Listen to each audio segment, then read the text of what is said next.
start, thank you very much for asking me, and thank you very much for having us here, one of my favorite countries in the world. I'll start in reverse order. Why now? Well, I've been trying for 3 years to do this interview. The US government prevented me from doing it by spying on my text messages and leaking them to the New York Times. And that spooked the Russian government into canceling the interview. So I've been trying to do this, but my country's intel services were working against me illegally, and that enraged me because I'm an American citizen. I'm 54, I pay my taxes, I obey the law. And there was no expectation in the America that I grew up in that my government and its intel services, NSA and CIA, which were always outwardly focused on our foreign enemies, would be turned inward against American citizens. And I'm shocked by that, and I'm infuriated by that.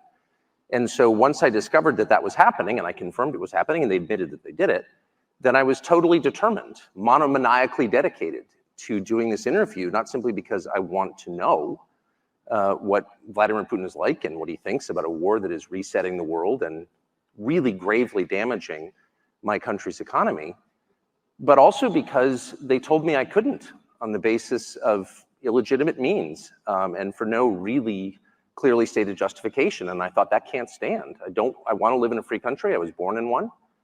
And I'm going to do whatever small thing I can do to maintain the society that I love.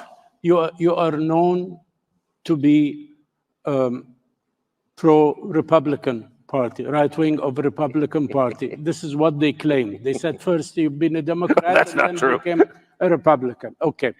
Or you are known to be pro-Trump, anti-Biden. What is truthful in this?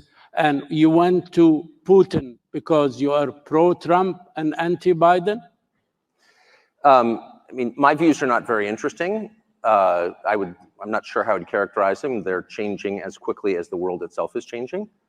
And as a matter of principle, I think that, that your views should change when the evidence changes, and assumptions that you had in the past are proven wrong. That has happened to me virtually every month of my life. If you pay close enough attention, you can rate your own performance, just as if you're betting on sports.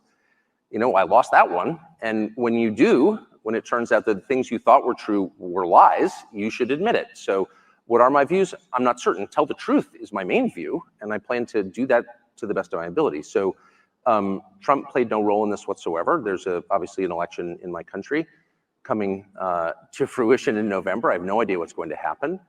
I think that the current administration is very obviously incompetent, and the president is senile. That's not an attack. Everyone knows it. It has now been confirmed, I would say, this week in the report that you're all familiar with. But and that's very sad, but it had sort of nothing to do with the interview. I wanted to interview Putin because he's the leader of a country that the US government is sort of at war with, though not in a declared way.